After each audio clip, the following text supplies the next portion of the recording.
Jordão, batizando, o batismo do arrependimento. Jesus chega até João Batista para ser batizado, e a Bíblia diz que quando Jesus recebe o batismo de João, João vê os céus abertos e vê o Pai falando com ele, e o Espírito do Senhor vindo sobre ele, uma forma corpórea de uma pomba. É interessante que quando o Espírito do Senhor desceu sobre Jesus, era um sinal próprio da sua iniciativa ministerial, porque quando o Espírito desceu até Cristo no batismo, o próprio Espírito do Senhor, diz a Bíblia, conduz Jesus para o deserto, e no deserto Jesus passa um período de 40 dias sendo tentado, ou seja, sendo consagrado ao Senhor, e depois dos 40 dias Jesus é tentado pelo diabo, e o diabo veio tentar Jesus de uma forma simples, mas é uma forma que todo ser humano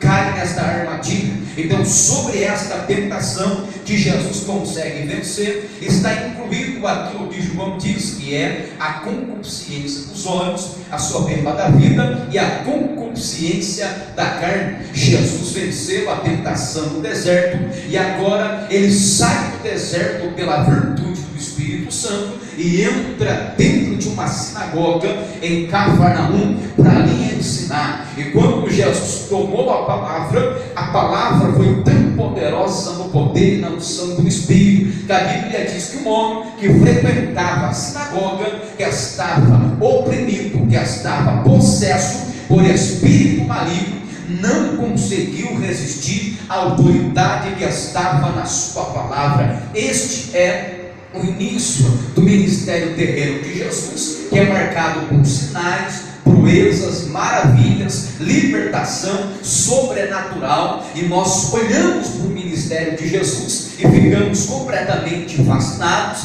emocionados, porque vemos que ele tem poder para realizar coisas extraordinárias na vida terrena. Só que o maior propósito de Cristo Jesus na terra não foi simplesmente trazer a libertação, a cura e mudar muitas vidas na terra. O papel principal de Jesus era trazer salvação para o pecador, era trazer a liberdade daqueles que estavam presos nas suas ofensas e pecado. Então Jesus agora está fazendo a vontade do Pai, e não temos nenhuma narrativa do seu propósito até Mateus no capítulo 16, aonde Jesus dá a primeira alusão daquilo que ele veio, daquilo que ele foi enviado. Enquanto Jesus está com os seus discípulos nas partes de Cesareia de Filipe, e vai dizer aos discípulos: o que estão dizendo por aí ser o Filho do Homem? E o conhecimento dos discípulos a Cristo, ou melhor, o conhecimento dos discípulos acerca da multidão a respeito de Cristo Senhor, estão dizendo que o Senhor é Jeremias, estão dizendo que o Senhor é um dos profetas, estão dizendo isto e aquilo. Então Jesus vai perguntar também para os seus discípulos, dizendo: e vocês? O que vocês pensam ao meu respeito? Pedro, tomado de autoridade, a revelação veio sobre ele e disse: Senhor, tu és o Cristo. Jesus alegrou-se com a reação de Pedro e disse: bem-aventurado és tu, Simão Bar-Jonas, porque não foi a carne e o sangue quem te revelou, mas o meu Pai que está no céu. A revelação do Cristo através de Pedro vai acarretar situações através do momento, porque Pedro, após a revelação de quem era o Cristo, se exalta no seu coração, e quando o Cristo, que mostra ser o Cristo enviado por Deus para morrer, para trazer salvação para a humanidade, Pedro chama Jesus a campo e diz: Senhor, você não pode vir para este fim, porque Jesus tinha acabado de dizer que era necessário que o Filho do Homem fosse entregue na mão dos malfeitores, fosse maltratado e crucificado. Quando Pedro pensou que estava certo novamente, Jesus repreendeu Pedro, dizendo: para trás de mim, Satanás, porque você não conhece as coisas que são de Deus, mas somente as coisas que são da terra. Após isso, Jesus dá um discurso, e o discurso de Jesus é: aquele que quiser vir após mim, negue-se a si mesmo, tome a sua cruz de cada dia e siga-me. Após a revelação, Jesus mostrou qual era o seu propósito após a revelação. Jesus mostrou qual era a finalidade do seu ministério: ser crucificado. E a cruz em Cristo Jesus revela o propósito de Deus. A cruz em Cristo Jesus revela a verdadeira vontade de Deus. Quando Jesus está dizendo que aquele que quiser vir após mim, tome a sua cruz de cada dia, Jesus está dizendo: toma o propósito que Deus chamou você para fazer, tome a sua vocação, renuncie a sua vida na terra e vai até o final. Para Jesus o propósito de Deus era bom, para Jesus o propósito de Deus era a crucificação, era a humilhação. Mas cada um tem a sua cruz para carregar, cada um tem o seu propósito para viver. Nós vivemos num momento onde pensamos que o cristianismo que nós estamos vivendo é o verdadeiro cristianismo ligado ao Calvário, sendo que nós não conseguimos suportar momentos desta vida por causa do propósito. Se olharmos para os cristãos do primeiro e do segundo século, vemos que ser cristão para eles não é ser cristão como o dia de hoje. Ser cristão naquele dia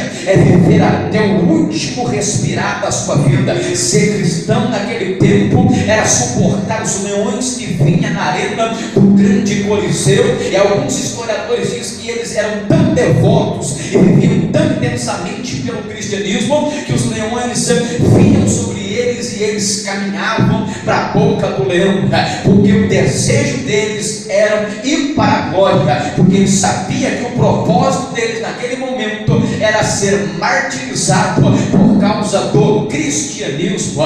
O século II mostra a grandeza da vida cristã, e hoje nesta geração nós não conseguimos ter renúncia, nós não conseguimos ter propósito e nem muito menos carregar a cruz, porque nós não conseguimos viver de uma vida intensa com Cristo. A geração que nós estamos vivendo é uma geração mimimi, é uma geração que não aguenta repreensão, é uma geração que não aguenta uma palavra firme, é uma geração que não aguenta uma palavra mais contundente acerca do reino.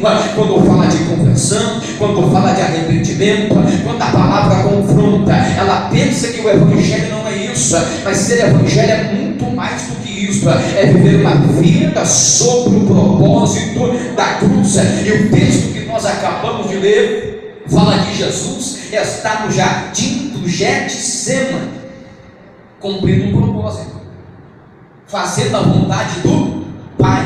Mas é tão interessante que Jesus está no jardim do Getsemane, estando em oração. Mas a oração de Jesus é uma oração que está completamente à flor da pele. Jesus ora com intensidade. O que é isso? Jesus está orando com propósito. Jesus está se doando na oração. Jesus está se entregando ao Pai na oração.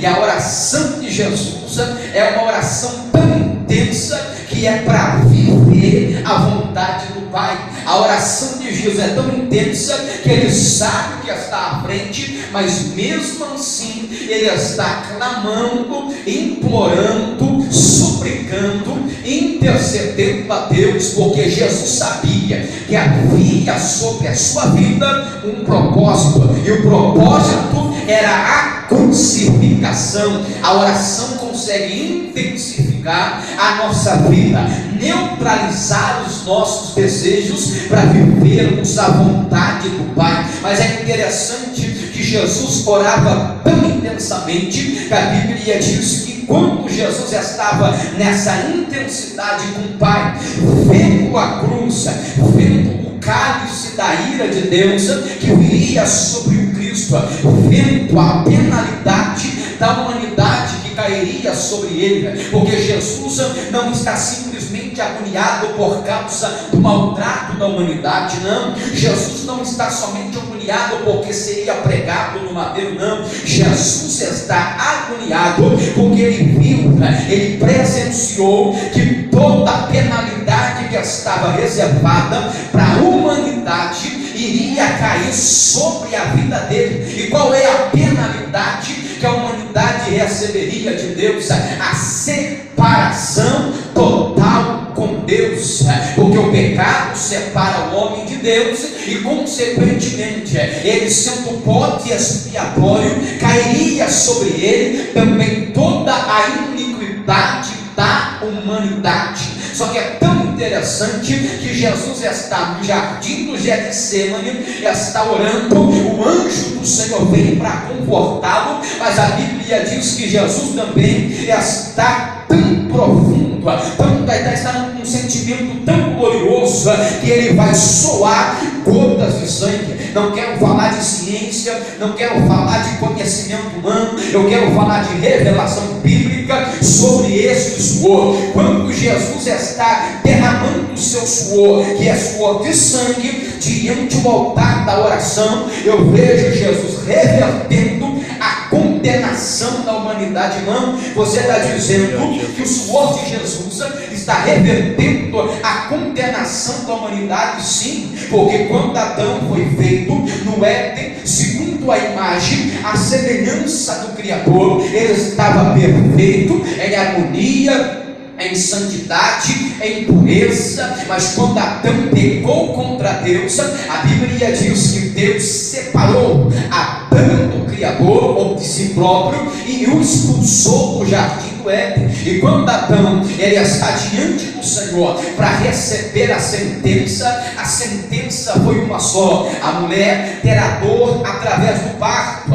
Mas você, Adão, fique sabendo que a partir de hoje você vai comer do seu próprio suor até o dia que você voltar para a terra. O que é isso que eu vou lhe explicar? Quando Adão estava em um período de pureza com Deus, Adão tinha a vida eterna. Quando Adão estava ainda na obediência a Deus, Adão estava em um período de vida eterna, porque a árvore da vida estava no jardim do Éden. Mas quando Adão pecou contra o Senhor, a Bíblia diz que agora Deus vai trazer a sentença, e a ordem de Deus é: no dia em que vocês comerem da árvore do conhecimento do bem e do mal, vocês vão morrer. E a morte que Deus está falando não é uma morte física, mas é uma morte espiritual. Quando Adão pecou contra Deus, a sentença foi para provar Adão que você não tem mais a eternidade. Quando você suar, você vai entender que você vai voltar para o pó da terra. Será uma vida natural, aonde todo ser humano vive. E a Bíblia diz que o homem cresce, ou ele nasce, ele cresce e ele morre, e o seu corpo volta para o pó da terra. Não é a eternidade. Então, quando Adão violou a presença de Deus, além de perder o contato,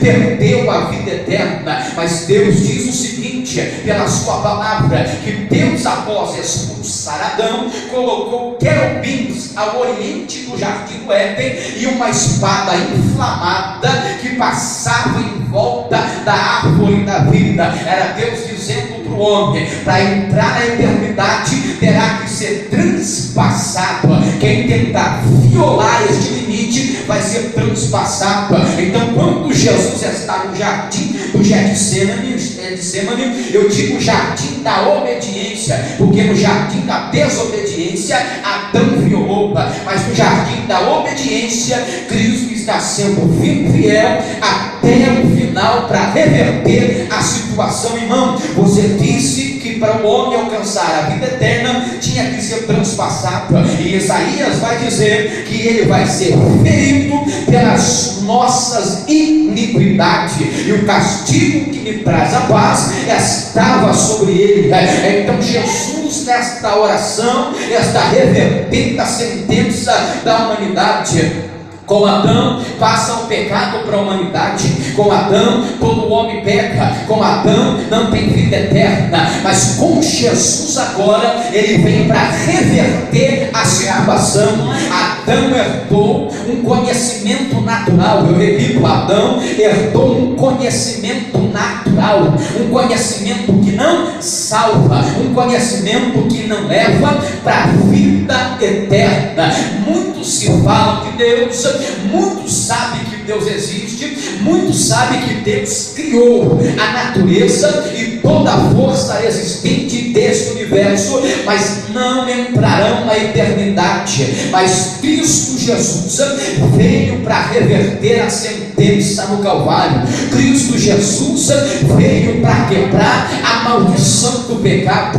Então o sinal que a vida eterna está entrando novamente na terra é as gotas do suor de Jesus que caem no jardim do Getsemane. É Deus dizendo: em Cristo Jesus e pela sua escolha de morte e crucificação, eu vou começar a reverter a sentença da humanidade, que era morte e separação. Jesus, orando no Getsemane, ele faz a vontade do Pai e se prepara para o Calvário. Jesus está em uma quinta-feira onde ele está orando, e na mesma quinta-feira é a noite da traição. Na mesma quinta-feira é a noite que Jesus é levado ao sacerdote, a casa do sumo sacerdote, e aí acontece a ordem cronológica até Jesus subir ao Monte Gólgota. Quando Jesus está no Monte Gólgota, chamado Monte das Oliveiras, o lugar da caveira, Jesus está diante do Pai, e existe uma expressão bíblica, Pai, está consumado. Pai, está feito. Esta palavra está feita, está realizado, está pronto, e toda a penalidade da humanidade agora cai sobre Jesus. Quando Jesus orava no Getsemane, ele estava temendo por esse momento, porque quando ele está no madeiro, ele vai usar expressões bíblicas, e uma das expressões é Elohim, Elohim, lama sabachthani, Deus meu, por que me desamparaste? Para cumprir o que fora dito pelos Salmos 22. E no Salmos 22, que é um salmo messiânico, Cristo teria que levar sozinho, e é considerado como um verme, é considerado como aquele que não tem valor diante do Calvário.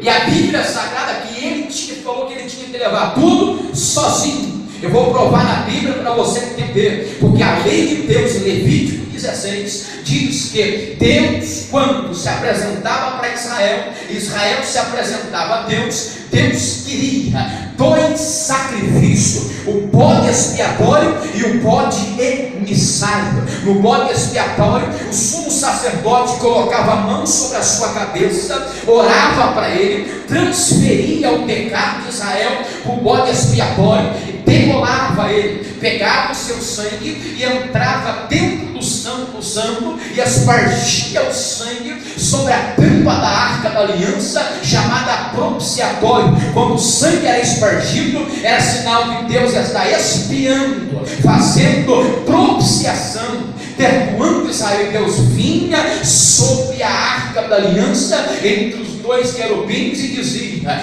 eu perdoo Israel por causa do sangue do bode expiatório.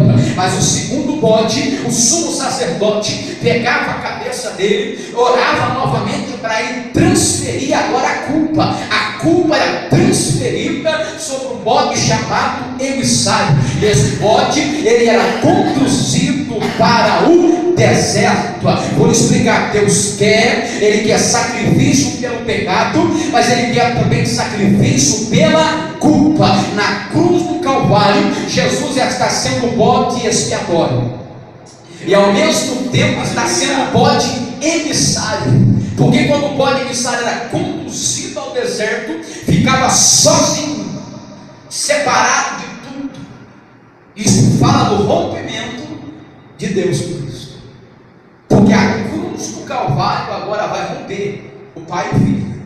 Eu vejo assim, porque vai romper o Pai e o Filho, porque quando Cristo morreu, a Bíblia diz que ele morreu de fato, não foi somente o corpo de Jesus, porque tem um dos escritores que diz assim: se Cristo morresse somente na carne, ele não seria redentor das almas, porque a alma que pecar essa morrerá.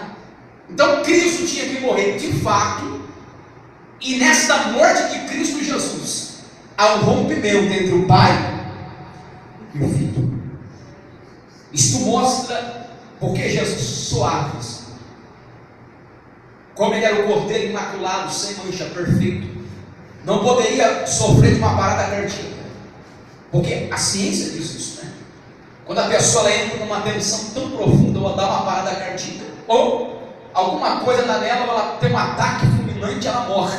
Se ela passar desse estágio, os poros dela se abrem, e ela começa a dilatar sangue, porque a pressão do coração fica intensa. Então, para Jesus não morrer, porque é um cordeiro imaculado, sem mancha, e como não poderia sofrer de uma parada cardíaca, não poderia ter um infarto fulminante, e Jesus suportou a tensão e a pressão do momento, porque ele sabia que o triunfo dele estava no Calvário. Glória a Deus. Isso é obra da graça. Aleluia. Isso é obra da graça. O triunfo dele estava no Calvário. E agora, pelo Calvário, Jesus faz a primeira parte. Levou sobre si os nossos pecados, levou sobre si a nossa culpa, e Deus em Cristo Jesus faz a justiça necessária, porque o salário do pecado é a morte. Então em Cristo Jesus caiu toda a condenação e a separação com Deus por 3 dias. Meu Deus. E Paulo vem dizendo agora, e Deus pelo teu Espírito ressuscita Cristo dentre os mortos. Ao terceiro dia ele se levanta, e quando ele se levanta dos mortos, levanta agora com outra missão: levar o homem para a eternidade, enxertar a palavra da vida eterna sobre ele. São expressões que João ele usa: eu sou a videira verdadeira, e meu pai é um agricultor ou um lavrador, e toda vara que é enxertada em mim, ela tem força para viver. Todo mundo que se achega a Cristo consegue vida eterna. Todo homem que se diz ser servo de Deus, que ainda não está plantado através do Calvário, não consegue ter vida e não consegue produzir frutos dignos de arrependimento. É Tiago que diz na sua epístola que agora nós recebemos a palavra da vida, que foi enxertada dentro de nós. O que é isso? Nós tínhamos somente um conhecimento natural de Deus, um conhecimento que não salva, um conhecimento que não leva para a eternidade, um conhecimento que não traz uma vida cristã. Mas vindo Cristo na sua ressurreição, vindo Cristo ressuscitando dentre os mortos, garante agora, pelo poder de Cristo crucificado, mas também em Cristo agora ressurreto, a palavra da vida eterna. Ele vem pelo poder do Espírito, ilumina os olhos do nosso entendimento, nos dá a revelação de quem Ele é, do que Ele fez, do que Ele faz, do que Ele tem, porque Ele é Senhor, Ele é Cristo, Ele é o ungido, Ele é o enviado, e a missão dele é: vinde a mim todos que estáis cansados, oprimidos, e eu vos aliviarei, e vocês acharão descanso para a vossa alma. Além de Jesus realizar aqui na terra, Ele está realizando na eternidade, porque a sua morte nos proporciona a vida eterna da nossa alma. Quer ter vida eterna? É por meio de Jesus Cristo, o nosso Senhor. Quem pode glorificar o Senhor? Eles estão calvados, calaram o sangue. E por isso que o diabo não tem poder nenhum contra nós. É por isso que o diabo não tem autoridade nenhuma para bloquear ou fechar a boca de quem prega esta mensagem. Porque Paulo, ainda preso nas prisões, dizia: a palavra do Senhor não está presa, a palavra do Senhor está livre para alcançar os eleitos de Deus, para alcançar aqueles a quem Deus está dando o direito de dar a vida eterna. Aí está o exemplo de Paulo, Romanos no capítulo 6, que um novo nascimento não se baseia somente um mergulho nas águas, não. Paulo está dizendo que o novo nascimento é sermos participantes, porque se Cristo foi pendurado no madeiro, se Cristo foi crucificado, nós também fomos crucificados com Ele. Isso fala de renúncia. Se Cristo foi morto, nós também fomos mortos com Ele. Então isto fala de impossibilidade de haver alguma natureza em nós que tenha vida, porque a morte representa alguém que não tem nenhum sentimento, a morte representa aquilo que não tem nenhuma vontade própria. Se eu pegar um morto aqui no caixão, posso bater na sua face, beliscá-lo, gritar no seu ouvido, não tem nenhuma reação, está mortificado. É Paulo dizendo: se eu fui crucificado, eu fui morto. Se eu fui crucificado, a minha carne não fala mais, eu não tenho mais nenhum sentimento nesta vida. Mas quando isso acontecer, é porque o Espírito de Deus está agindo. Quando isso acontecer, é que o Espírito de Deus está trabalhando, porque quem traz a mortificação da carne é o Espírito de Deus. Paulo disse: pelo Espírito mortificados as obras do corpo vivereis. Como assim? Se eu morri para a carne, eu vou ressuscitar para o reino de Deus. Aleluia. Eu vou ter uma nova vida e uma nova natureza, e as coisas velhas não existem mais. Ao céu, abraço luminário. Por isso que o poder de Deus, ele é mais qualitativo do que quantitativo, porque a multidão não expressa a vida cristã, mas porque Jesus então está dizendo que é mais qualitativo, porque mais vale a qualidade de quem nasceu de novo do que a multidão que ainda está aprofundada nas suas misérias e não conhece a perfeição do Evangelho. Eu vou provar e vou encerrar. Jesus, quando foi separar os seus aprendizes, Jesus não escolheu 500, Jesus não escolheu 1000, Jesus não escolheu 500, não, Jesus escolheu 12 discípulos, porque ele sabia que com 12 homens, cheio do poder de Deus, cheio da obra da graça, cheio do Espírito Santo, com uma nova natureza, pode impactar toda a humanidade. Deus não precisa de quantidade para se mover, Deus precisa de qualidade e de vidas que nasceram de novo, porque quando tem um novo nascimento, Deus tem liberdade para operar. Então Paulo vem dizendo o seguinte: nós também ressuscitamos com Ele para viver novidade de vida, para viver uma nova natureza. Eu vou falar para você algo profundo: ninguém vê o reino de Deus se não passar por esta nova natureza. Tem muita pessoa querendo ver o poder de Deus sem passar pelo novo nascimento. A porta é uma só, e Jesus declarou para Nicodemos: ninguém pode ver o reino de Deus se não nascer da água e do Espírito, porque o varão que nasceu da carne é carne, vai descer para o cordeiro de Adão, mas o novo Adão veio para trazer vida eterna e ainda mais vivermos na intensidade deste novo nascimento. Aleluia. Eu estou dizendo para você nesta noite: Jesus venceu o pecado, Jesus venceu o diabo, Jesus venceu o Calvário, por causa de um objetivo, da minha alma e da sua alma, por causa da minha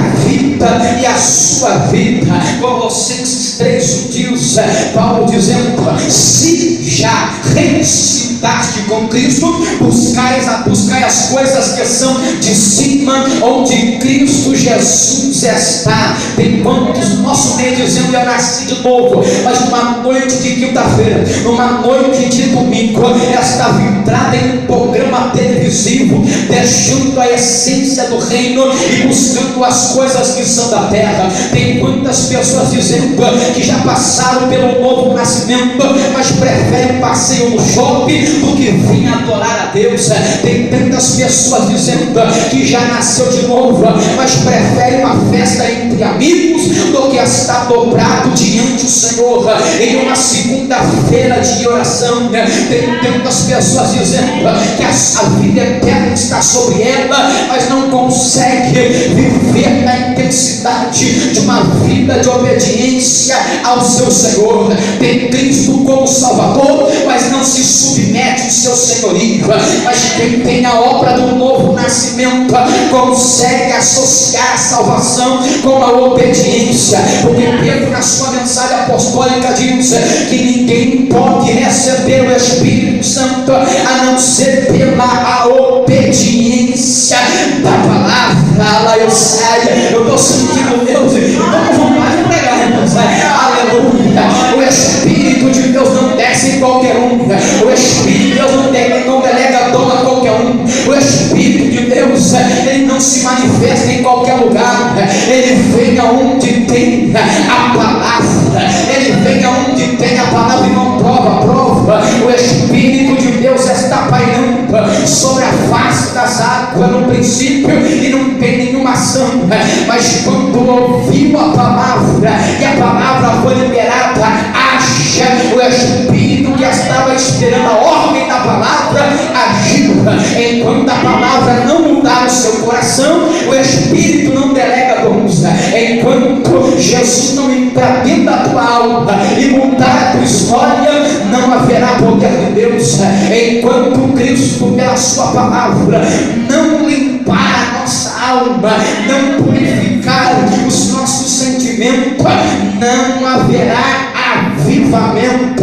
Mas eu louvo a Deus, porque João diz, através das palavras de Jesus: vós estáis limpos pela palavra que eu vos dei.